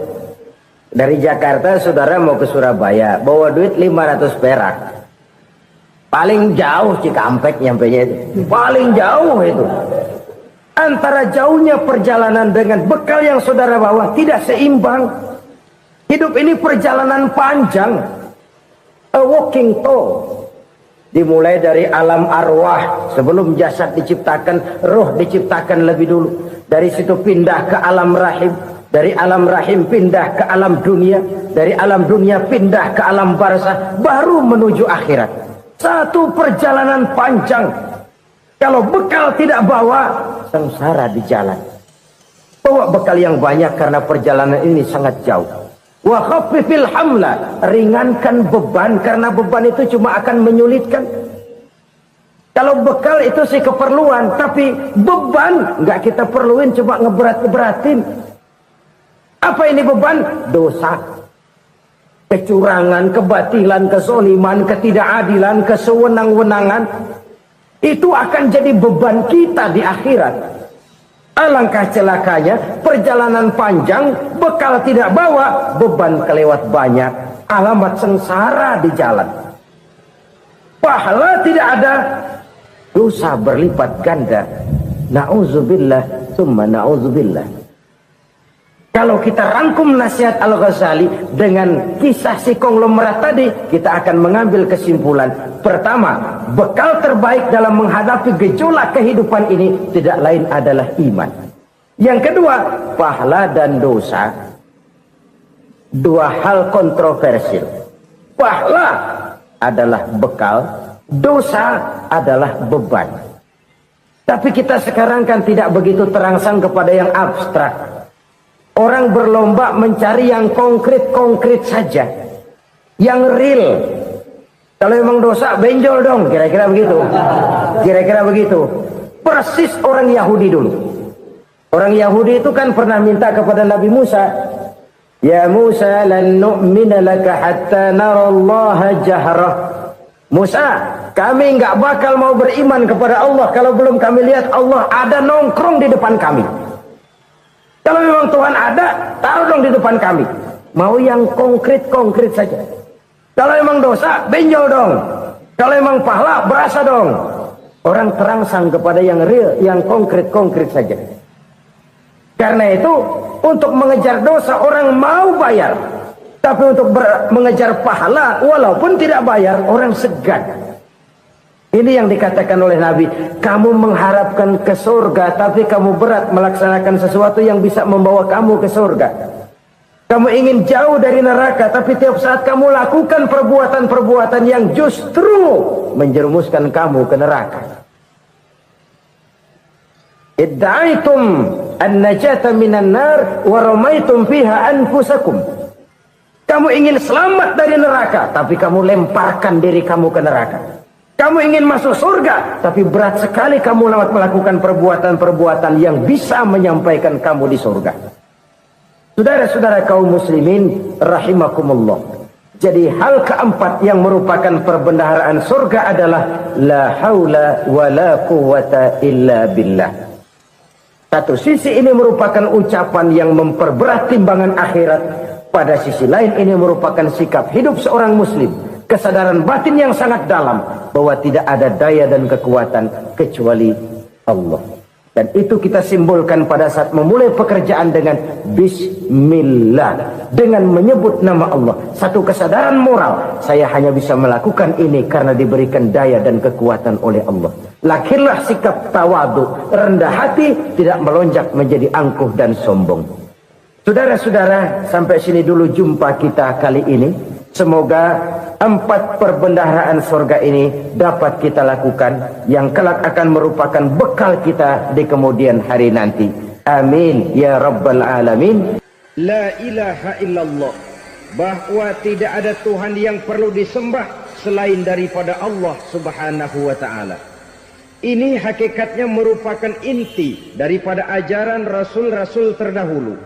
Kenapa? Seluruh rasul bersumber dari satu sumber yang sama, yaitu dari Allah subhanahu wa ta'ala. Maka prinsip ajaran ketuhanan yang mereka bawa tentu saja sama. Nabi Adam mengajarkan la ilaha illallah. Nabi Nuh mengajarkan la ilaha illallah. Cuma tentu sambungannya Nuh Rasulullah. Nabi Ibrahim mengajarkan la ilaha illallah, Ibrahim Rasulullah. Nabi Musa mengajarkan la ilaha illallah, Musa Rasulullah. Bahkan Nabi Isa mengajarkan la ilaha illallah, Isa Rasulullah. Dan Nabi Muhammad mengajarkan la ilaha illallah, Muhammadur Rasulullah. Akhlak manusia kepada Allah dengan menanamkan tauhid. Jadi kalau ingin berakhlak yang benar kepada Allah, jaga tauhid, pegang teguh akidah. Saudara-saudara kaum muslimin rahimakumullah. Lawan daripada tauhid adalah kufur. Kufur bisa 2. Bisa kufur iman, bisa kufur nikmat. Kufur itu sifatnya, kafir itu orangnya. Ada orang kufur iman, dan ini merusak akhlak kepada Allah subhanahu wa ta'ala. Kufur iman itu kadang-kadang bentuknya syirik, orangnya disebut musyrik. Kufur iman itu kadang-kadang bentuknya nifaq, orangnya disebut munafik. Kufur iman itu kadang-kadang bentuknya riddah, orangnya disebut murtad. Ini merupakan jenis daripada kufur-kufur iman dan tergelincirnya manusia daripada akhlak kepada Allah subhanahu wa ta'ala. Benar, di zaman sekarang kita tidak menyembah berhala. Memang di zaman sekarang kita tidak menyembah patung. Iya, kita tidak berkeyakinan Tuhan lebih dari satu. Tapi kadang-kadang akhlak kita kepada Allah sering lentur dan luntur, sering bergoyang dan tergoncang, sering kena erosi dan polusi. Bahwa kita tidak menyembah Latta, Uzza, Manat dan Hubal seperti masyarakat jahiliyah dahulu, memang. Tapi Latta zaman sekarang, Uzza zaman sekarang, Manat dan Hubal di zaman sekarang, berhala-berhala di abad kita sekarang ini, kadang-kadang bernama harta, kadang-kadang bernama wanita, kadang-kadang bernama tahta, mungkin juga bernama Toyota, Sesuatu yang lebih kita agungkan daripada Allah, menjelmalah dia menjadi berhala-berhala di zaman kita sekarang ini. Manakala kita di kantor sudah lebih takut kepada kepala bagian kita daripada kepada Allah, maka Tuhan kita barangkali adalah kepala bagian kita. Manakala kita sudah lebih takut kepada manusia daripada kepada Allah, bergeserlah akhlak kita kepada Allah, mengagungkan manusia dan menomorduakan Allah. Maka di zaman sekarang akhlak kita kepada Allah sering kena erosi, sering kena polusi. Mungkin karena sulitnya lapangan kerja, tingginya tensi ekonomi, persaingan hidup yang makin tajam, sulitnya mencari lapangan kerja, orang kadang-kadang nekat, sedikit pertimbangan, picik pandangan, mudah melakukan potong kompas, sehingga terjadilah perbuatan-perbuatan yang memelencengkan akhlak kita kepada Allah Subhanahu wa ta'ala. Kadang-kadang terjebak mempercayai selain daripada Allah. Kadang-kadang terjebak di dalam mengagungkan yang selain daripada Allah lebih dari yang seharusnya. Terkenalah akhlak kita kepada Allah jaringan-jaringan erosi dan polusi. Kufur sebagai lawanan daripada tauhid merupakan sifat daripada orang yang tidak berakhlak kepada Allah. Bentuknya pertama bisa syirik. Syirik itu artinya meyakini ada Tuhan lain selain daripada Allah. Itu yang namanya syirik. Jadi percaya Tuhan ada, cuman Tuhannya kelebihan. Itu yang disebut syirik, dan itu merupakan cerminan dari akhlak yang rusak kepada Allah Subhanahu wa ta'ala. Berkeyakinan Tuhan lebih dari satu, berkeyakinan bahwa Tuhan itu beranak atau diperanakkan, atau mengagungkan sesuatu sama dengan Allah, atau menjadikan yang selain Allah sebagai tujuan akhir daripada perjalanan kehidupan ini, maka itu sudah terjebak kita dalam musyrik. Dan syirik satu dosa yang tidak berampun. Bahasa kasarnya, yang namanya syirik itu jenis bapak moyangnya dosa. Saudara-saudara, sebab itu saya pesan, kalau memang terpaksa, biasanya yang tinggal di kota-kota besar itu kalau tidak kepengen dosa kan susah. Kalau terpaksa harus bikin dosa, cari yang kecil-kecil saja, yang kira-kira taubatnya gampang. Umpamanya pulang sholat Jumat nukar sendal, umpama yaitu jelas dosa. Tapi dosa yang taubatnya agak mudah. Jangan sampai terjebak ke dalam syirik, menyekutukan Allah. Kalau sudah menyekutukan Allah, Allah dimadu, murka benar Allah kepada kita. Innallaha la yaghfiru ayyushraka bih wa yaghfiru ma duna dzalika liman yasha. Allah tidak akan memberi ampun kepada orang yang menyekutukannya dengan sesuatu, tapi Allah mau mengampunkan dosa yang selain itu bagi orang yang dikehendakinya. Jadi orang-orang yang sudah terjebak syirik, menyekutukan Allah, meyakini ada Tuhan lain selain daripada Allah, meyakini Tuhan beranak atau diperanakkan, bagaimanapun baiknya mereka di dunia, bagaimanapun sosial jiwanya, bagaimanapun pemurah tangannya memberikan santunan dan pertolongan kepada orang lain, kalau sudah syirik, seluruh nilai kebaikannya akan tidak ada gunanya lagi. Karena tidak ada tempat nilai kebaikan itu bergantung. Sedangkan kita berbuat baik agar diterima oleh Allah. Kalau Allahnya marah kepada kita, siapa yang akan menerima nilai kebaikan itu sendiri? Ini bentuk yang pertama. Yang nyata-nyata menyembah berhala, syirik. Yang nyata-nyata beriktikad Tuhan lebih dari satu, syirik. Atau yang tersamar. Yang tersamar itu yang sering jadi penyakit kita. Saya sejak ada perkutut ini di rumah, perkutut. Saudara-saudara, yang merusak akhlak kepada Allah, yang merusak tauhid setelah syirik, bisa juga berbentuk nifak. Nifak itu sifatnya, orang yang punya sifat nifak disebut munafik. Asal katanya dari nafakun. Nafakun itu satu lubang yang punya dua muka, seperti goa, ada tempat masuk, ada tempat keluar.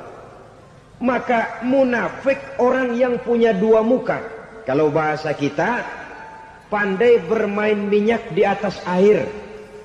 Manis jika berhadapan, balik belakang lain bicara. Sehingga apa yang dinamakan nifak, kata Imam Ali Al-Jurjani dalam kitab ta'rifatnya, izharul imanu bil lisan wa kitmanul kufri bil qalbi. Menyatakan, menampakkan iman dengan lidahnya, tapi menyembunyikan kekafiran dalam hatinya. Dengan kata lain, lidahnya mah iman, hatinya mah kafir. Padahal hati itu yang dilihat, padahal hati itu yang dinilai. Kenapa lidahnya mengaku iman? Ya mungkin karena kepepet, mungkin karena kepentingan, mungkin karena ingin mencari kelemahan orang, lalu dia pura-pura beriman. Tapi sesungguhnya hatinya kufur. Ini merupakan penyakit munafik. Dan terus terang, menghadapi orang munafik jauh lebih berat daripada menghadapi orang kafir. Kenapa? Munafik ini kan musuh dalam selimut. Mau dibilang musuh nyata-nyata, apalagi di zaman Rasul ya, ketika periode Madinah, berat sekali menghadapi orang munafik. Mau dibilang kafir, kalau ketemu assalamualaikumnya medok juga. Mau dibilang mukmin, di belakang ngegerundel, nyari-nyari penyakit, nyari-nyari lantaran, mencari-cari gara-gara. Kalau kafir jelas kafirnya, kalau musyrik jelas musyriknya. Tapi munafik, di depan kita dia mengaku beriman, di belakang kita dia caci maki kita. Maka demikian rupa watak orang munafik, Allah benci betul. Sampai dalam Quran orang munafik itu divonis innal munafikin fid darkil asfal minan nar. Orang-orang munafik di dasar jurang neraka yang paling bawah, keraknya neraka. Saudara-saudara kaum muslimin rahimakumullah. Sebab munafik sangat berbahaya. Membahayakan umat, membahayakan agama. Di depan kita mereka ngaku pura-pura beriman. Kalau pidato luar biasa, memuji agama setinggi langit, menampakkan seolah-olah dia orang yang dekat dengan agama. Saudara-saudara, agama penting, agama mutlak. Tapi yang ngomong begitu agamanya apa? Remeng-remeng. Cuma sekedar lipstick, cuma sekedar dekorasi, cuma sekedar kamuflase buat ngibuli orang lain. Dia mengaku beragama, mengatakan agama mutlak, menganggap agama penting, seolah-olah memperhatikan benar tentang tatanan kehidupan beragama, tapi sebenarnya di hatinya tidak lebih berkecamuk penyakit-penyakit kufur. Maka sifat munafik ini termasuk menodai tauhid. Artinya merusak akhlak kita kepada Allah Subhanahu wa ta'ala. Sifat yang ketiga yang juga merusak akhlak kita kepada Allah dinamakan riddah. Riddah itu sifatnya, orang yang punya sifat riddah disebut murtad. Murtad keluar dari Islam. Keluar dari Islam tentu tadinya di dalam Islam. Oleh satu perbuatan dia bisa menjadi murtad. Misalnya tadinya dia iman benar kepada Allah, tapi melarat. Kadang-kadang sehari masak, 3 hari libur. Akhirnya oleh kesulitan ekonomi dia tidak kuat. Ada yang menawarkan kebaikan, dibawain supermi, dibawain obat-obatan, diberikan beras. Goyah imannya. Keluar dia dari Islam, ikut agama orang yang memberikan pertolongan kepadanya, memilih kesenangan sebentar dengan mengorbankan kebahagiaan yang kekal. Maka orang semacam itu riddah sifatnya, murtad orangnya, keluar dari Islam. Dan yang menyebabkan kita murtad bukan cuma orang nyata-nyata memproklamirkan diri keluar dari Islam lalu mengikuti agama orang lain. Bukan cuma itu. Mengakui ada Rasul lagi sesudah Nabi Muhammad bisa menyebabkan kita murtad. Mengingkari nikmat Allah bisa menyebabkan kita murtad. Meyakini semua agama benar bisa menyebabkan orang menjadi murtad. Meragukan kesempurnaan dan kelengkapan Al-Quran bisa menyebabkan orang jadi murtad. Mengingkari sunnah bisa menyebabkan orang menjadi murtad. Banyak hal-hal yang bisa mendatangkan penyakit riddah dan membuat pelakunya menjadi murtad. Dan ini menodai akhlak kita kepada Allah Subhanahu wa ta'ala. Itu tadi kufur iman, saudara-saudara. Nyata-nyata mengingkari Allah, baik dalam bentuk syirik, nifak ataupun riddah.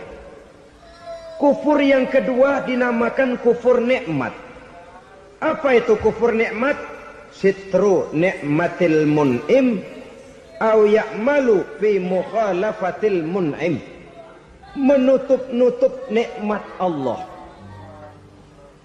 atau melakukan perbuatan yang menentang, bertentangan dengan kehendak yang memberikan nikmat.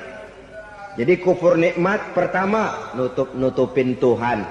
Tuhan jalingin. Duit lu banyak amat, dari mana? Gua kerja. Lalu kerjanya nomor satu. Orang yang berakhlak kepada Allah, dia akan menjawab, kamu uangnya kok banyak, dari mana? Rezeki dari Allah. Caranya, saya kerja. Kerja itu cara, rezeki itu dari Allah datangnya. Bukankah di zaman sekarang kita sering terpeleset? Ini merupakan cerminan dari rapuhnya akhlak kita kepada Allah Subhanahu wa ta'ala. Karena usaha saya memang, karena saya peras keringat banting tulang, tentu. Tapi sadarkah kita bahwa sepanjang yang bisa kita lakukan cuma berusaha, peras keringat banting tulang?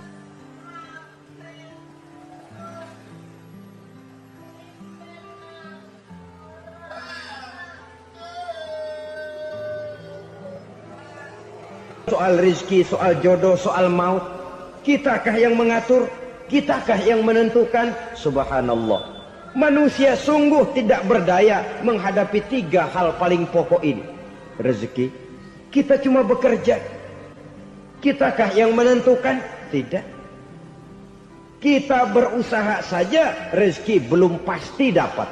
Apalagi kalau kita tidak berusaha. Jangan terjebak dalam fatalisme. Belum perang udah nyerah. Emang dasar rezeki datangnya dari Tuhan, gak usah kerja, dan ntar juga kalau dia datang. Dari mana datangnya? Kerja saja belum tentu dapat rezeki, apalagi kalau tidak kerja.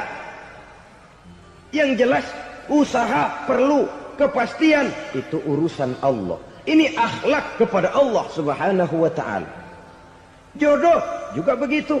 Kita berusaha, kita berupaya, Allah menghendaki lain, lain jadinya. Maut juga begitu. Siapa sih yang pengen ngadepi maut? Siapa sih yang pengen mati? Siapa sih yang pengen ketemu malaikat Israel? Tidak seorang pun kalau ditanya, kecuali mereka yang putus asa ya. Kalau otaknya masih normal, mau mati mesti belakangan dulu dari dikit. Tapi yang satu itu, saudara, kalau dia sudah datang, tenaga mana yang bisa menolak? Kalau dia sudah berkunjung, kekuatan mana yang bisa menghindar? Kalau dia sudah ingin bertemu, kemana kita bisa melarikan diri? Manusia sepanjang yang dia lakukan hanya berusaha, tapi kepastian, ketentuan dari Allah Subhanahu wa ta'ala. Orang yang kufur nikmat, nutup-nutupin Allah.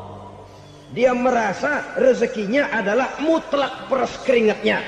Seolah-olah Allah nggak punya peranan apa-apa di situ. Oh, ini kan saya bisa rumah begini karena saya kerja keras. Oh, ini mobil saya begini saya kerja keras. Peras keringat, banting tulang, keras.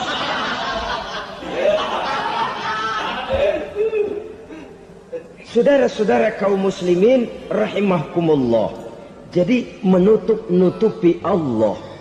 Akibatnya nanti Kalau dia berhasil, Allah ketutupan. Kalau dia gagal, orang lain dicaci maki, dicari kambing hitam. Nah, kambing hitam kan mahal. Karena orang sering cari-cari kambing hitam. Jarang orang mau jujur kalau bertemu kesulitan lalu mencari sebab pada dirinya sendiri. Yang paling enak ya nyalain orang. Lo begitu. Orang lain yang paling enak kita salahin. Au ya'malu fi mukhalafatil mun'im, atau dia melakukan sesuatu yang tidak sesuai dengan kehendak yang memberikannya nikmat. Diberikan kita tangan, mulut sih nggak berhenti. Terima kasih Tuhan, alhamdulillah saya dikasih tangan. Cuma nih tangan enteng mat nabokin orang mulu. Itu sudah mukhalafatul mun'im, bertentangan dengan kehendak yang memberikan nikmat. Diberikan harta, mulutnya mah basah. Terima kasih Tuhan, alhamdulillah dikasih harta. Tapi pelitnya minta ampun. Kikir, koret, medit. Ini juga termasuk kufur nikmat. Mempergunakan suatu nikmat bertentangan dengan kehendak daripada yang memberikan nikmat itu sendiri. Saudara-saudara kaum muslimin rahimakumullah. Oleh karenanya kufur iman memang lebih bahaya daripada kufur nikmat. Tapi jangan lupa, kufur nikmat bisa menyeret orang kepada kufur iman. Dan kalau Allah udah dialingin, Tuhan sudah dinomor duain, lama-lama kenapa dia tidak mendewakan dirinya sendiri? Mendewakan pangkatnya, mendewa-dewakan otaknya, mendewa-dewakan kemampuannya. Pada awalnya dia memang cuma kufur nikmat, tapi lambat laun kalau ini tidak diobati, secara pasti orang akan mengarah kepada kufur iman. Bisa berbentuk syirik, bisa berbentuk nifak, bisa berbentuk riddah. Saudara-saudara, oleh karena itu menjaga akhlak kepada Allah mutlak penting. Sebab apa? Kita tidak berakhlak kepada manusia saja, kita dikucilkan dari pergaulan. Kalau kita tidak berakhlak kepada Allah, dikucilkan oleh Allah. Hadis qudsi menyatakan, man lam yashkur ala na'ma'i wa lam yasbir ala bala'i falyakhruj min tahtis sama'i falyatlub rabban siwaya. Kata Allah, siapa orang yang tidak mau bersyukur terhadap nikmat yang aku berikan kepadanya dan tidak mau sabar terhadap ujian yang aku berikan kepadanya, falyakhruj min tahtis sama'i, persilahkan saja keluar dari kolong langitku. Waliyatlub rabban siwaya, tolong cari Tuhan lain selain daripada aku.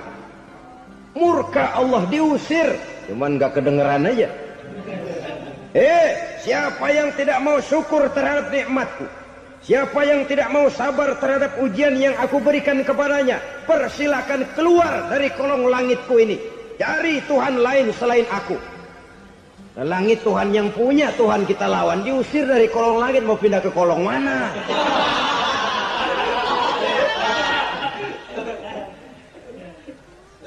Jadi jangan merasa kufur nikmat kan enteng. Iya, kelihatannya begitu, tidak sebahaya kufur iman. Tapi kufur nikmat ini merupakan anak tangga yang kalau kita sudah mulai naik, kita akan naik terus sampai kepada tingkat di mana kita mengalami kufur iman. Kalau sudah ke sana, maka akhlak kita kepada Allah terkenalah erosi, terkena polusi, hancur akhlak kepada Allah. Dan itulah sumber kesengsaraan abadi. Kalau cuma kita tidak berakhlak kepada manusia, barangkali resikonya cuma kehidupan di dunia ini. Mungkin juga ada kehidupan akhirat. Tapi kalau sudah tidak berakhlak kepada Allah, dunia akhirat kita rugi dan celaka. Maka pada kesempatan ini saya mengajak, marilah jaga baik-baik akhlak kita kepada Allah. Satu kali kita bertauhid, sampai mati kita bertauhid. Satu kali la ilaha illallah, jangan tergelincir lagi kita keluar daripada kalimat itu. Satu kali kita bertuhankan Allah, jangan bertuhan yang lain selain daripada Allah.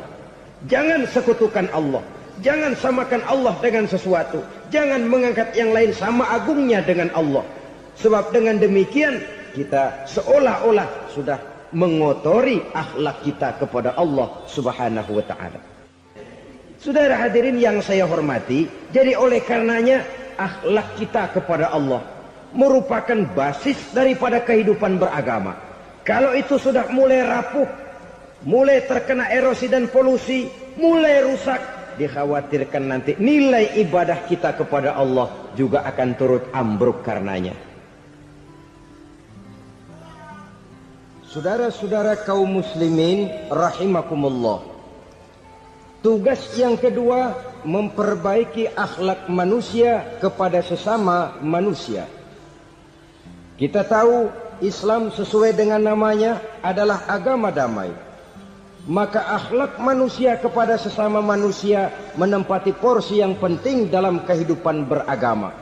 Bagaimana seorang muslim bergaul, bertata krama terhadap sesama manusia. Mari kita lihat lebih jauh persoalannya. Untuk memudahkan pembicaraan dari kacamata agama, kita kelompokkan saja manusia itu dalam dua. Pertama yang seiman dan yang kedua yang tidak seiman. Yang tidak seiman itu kita sebut saja kufur atau kafir. Nah, kepada yang kafir pun kita diajarkan untuk berakhlak. Apalagi kepada yang memang nyata-nyata seiman, sekeyakinan, seakidah. Kemanapun Islam datang, ke negara manapun ia masuk, ia tidak menaburkan kerusakan. Jadi tidak benar kalau orang pernah itu menggambarkan, saking sentimennya seorang orientalis pernah menggambarkan Nabi Muhammad di tangan kirinya Quran, di tangan kanannya pedang. Menggambarkan seolah-olah Islam dikembangkan dengan kekerasan. Sebenarnya tidak sama sekali. Kalaupun dalam sejarah perkembangan Islam pernah terjadi perang, maka perang dalam Islam sesungguhnya apabila kita amati sejarahnya bukan untuk memaksakan agama, karena memang agama tidak bisa dipaksakan, tetapi justru untuk mempertahankan agama dari segala macam hambatan, rintangan, hinaan dan fitnahan. Tapi kemanapun yang jelas Islam masuk, dia tidak pernah membuat kekacauan, kerusuhan ataupun penghancuran. Candi Prambanan bahkan dipugar, gereja-gereja tidak ada yang dihancurkan oleh umat Islam. Kenapa? Islam agama damai. Soal agama, soal lakum dinukum waliyadin, la ikraha fid din, qad tabayyana ar-rusdu minal ghayy. Tidak ada paksaan dalam beragama, sebab nyata yang benar dengan yang tidak benar. Belum pernah ada orang kafir masuk ke perkampungan orang Islam lalu dikejar-kejar, diteriakin kafir, kafir, sunatin.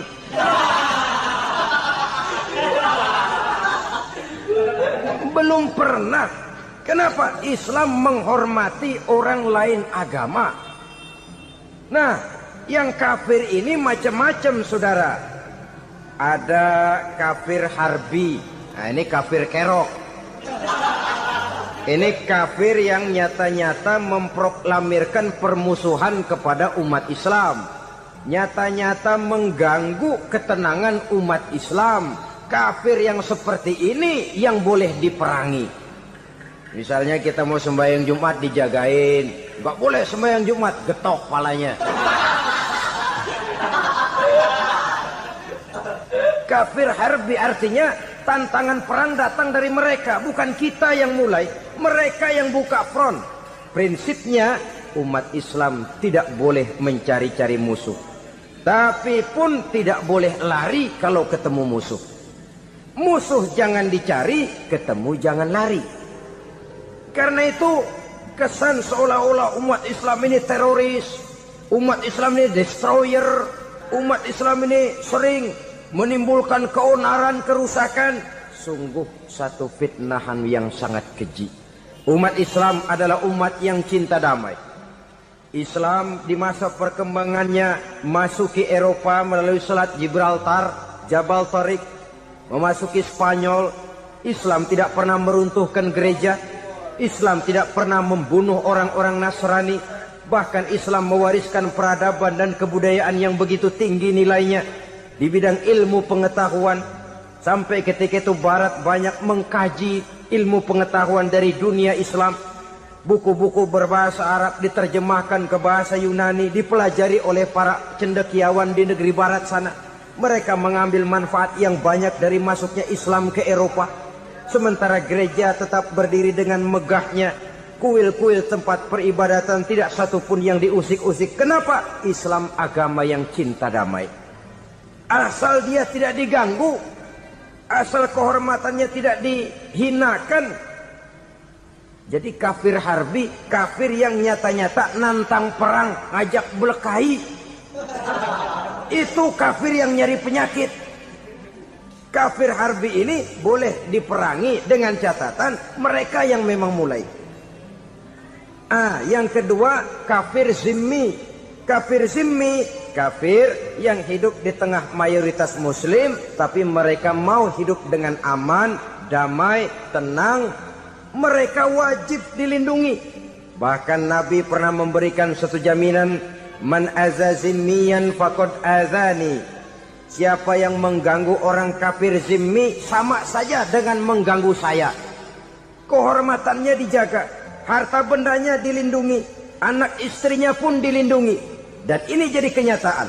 Saudara bisa lihat di negara-negara yang mayoritas penduduknya beragama Islam, orang-orang kafir di luar Islam hidup dengan tenang, aman, damai.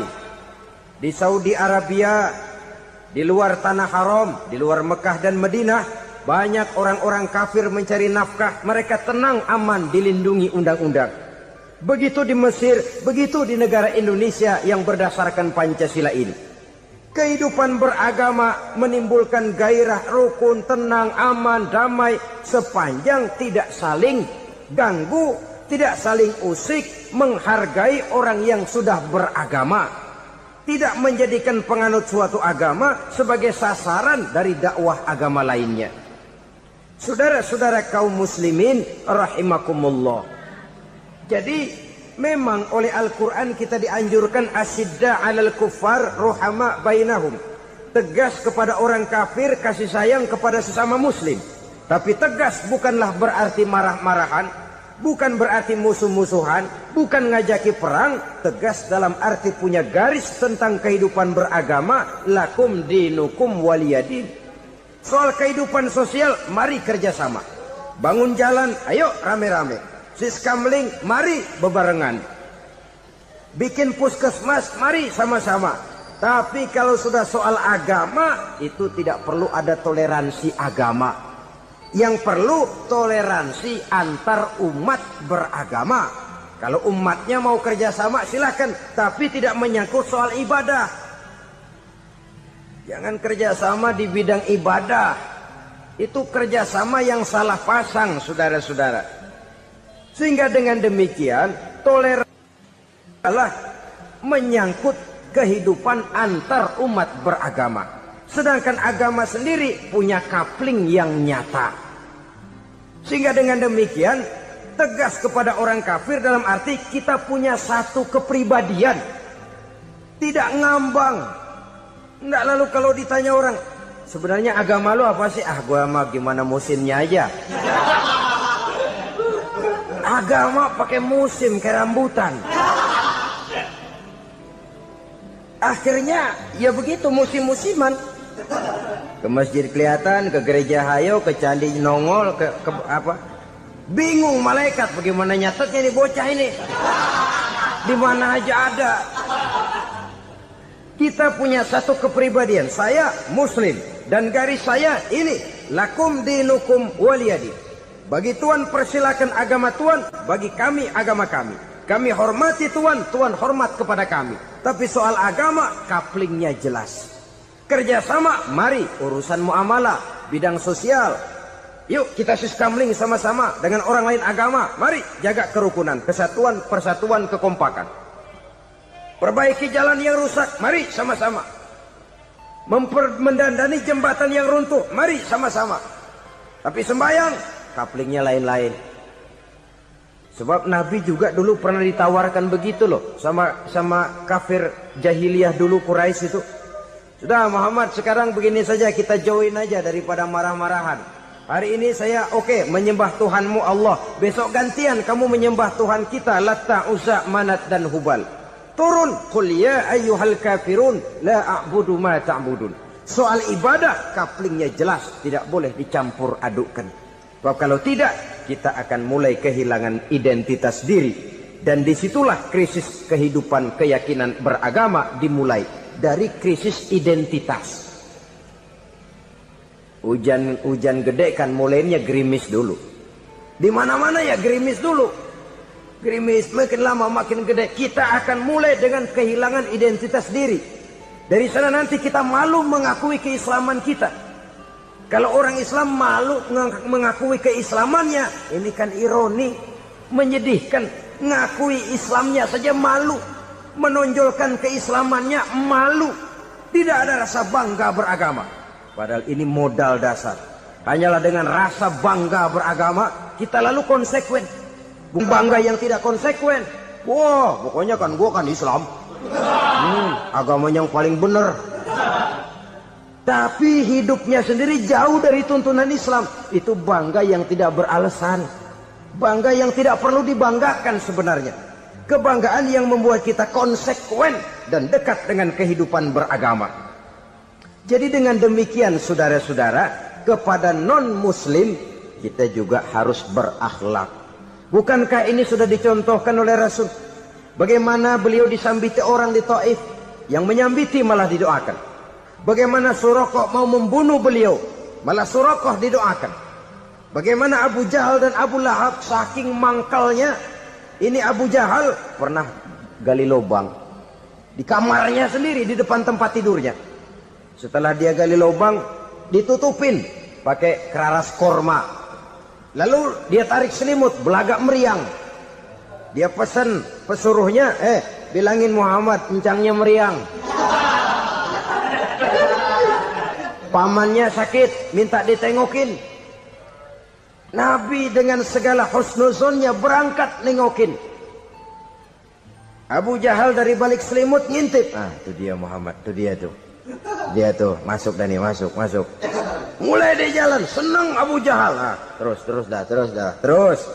Begitu ke pelosok, masuk ke lubang, gue pendem terus lalu. Memang niatnya mau mencelakakan Nabi. Sudah tinggal beberapa langkah lagi Nabi akan berjalan ke arah lubang itu. Malaikat Jibril ngasih tahu, Muhammad, Abu Jahal pamanmu cuma pura-pura sakit.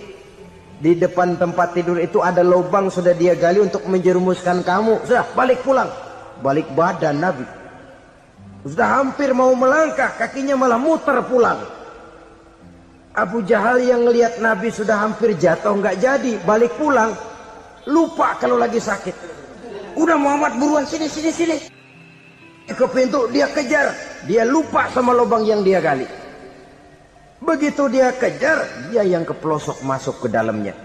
Sejak saat itu ada pepatah, man hafara hufratan waqa'a fiha. Siapa yang suka nggali lubang, dia sendiri bakal terpelosok ke dalamnya. Jatuh dia ke lubang yang dia gali. Padahal ya paling banter 2 atau 3 meter paling dalam.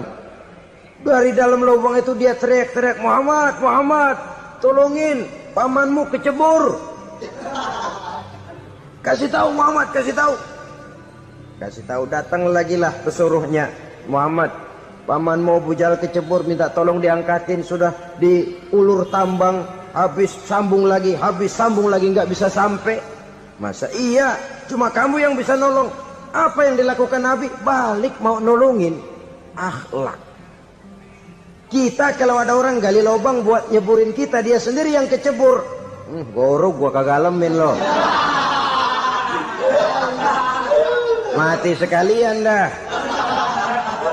Nabi mah enggak, balik nolongin tuh Abu Jahal. Kenapa paman kecebur? Iya Muhammad, tolong, tambang udah diulur-ulur, sambung-sambung nggak sampai. Aduh kasihan paman, nih pegang tangan saya. Nabi cuma ulurin tangan, nyampe dipegang oleh Abu Jahal. Diangkat ke atas. Nyampe atas, apa kata Abu Jahal? Tambang bergulung-gulung nggak nyampe, kamu cuma pakai tangan doang kok bisa Muhammad, hebat banget sihirmu. Mukjizat dia bilang sihir, udah ditolongin nyelak lagi, kan yang enak kita injak palanya. Orang dulu bilang wah katanya nolongin anjing kejepit, udah selesai ditolongin malah yang nolong digigit. Saudara hadirin yang saya hormati, kepada orang-orang kafir kita harus berakhlak, menghormati mereka, tidak memaksakan satu keyakinan dalam batas-batas yang ditolerir oleh agama, yaitu pada masalah-masalah sosial dan muamalah. Itu kepada non-muslim. Jangan takut ngadepin susah. Hidup nih keras, kerja keras, perseringat banting tulang. Ya Bu. Satu. Yang kedua, contoh dari Nabi, orang yang paling bersih hatinya Rasulullah, orang yang paling baik akhlaknya Rasulullah, orang yang bahkan sudah dapat jaminan ampun dari segala dosa Rasulullah. Tapi orang yang kalau sholat malam sampai bengkak kakinya karena rajin sujud Rasulullah. Aspek ibadah. Laqad ja'akum rasulun min anfusikum. Kalau kambing disuruh nyontoh ayam, yang nyuruh nyontoh kagak punya pikiran. Ya, kagak level. Kambing mah nyontohnya kambing, kebo nyontohnya orang, nyontohnya orang. Makanya Nabi kita orang, bukan malaikat, bukan jin, bukan dewa, manusia. Kalau manusia disuruh nyontoh manusia, itu perintah masuk akal, predispositionnya sama. Kalau disuruh nyontoh malaikat, mah ribet kan. Malaikat bagaimana nyontohnya, dia mah tidur kagak, makan kagak, sama duit budek, sama perempuan kagak open, lah susah nyontohnya. Ya, Superman tuh biar hebat nggak bisa dicontoh Superman, bagaimana terbangnya, lagian pakai celana dalam di luar, Pak.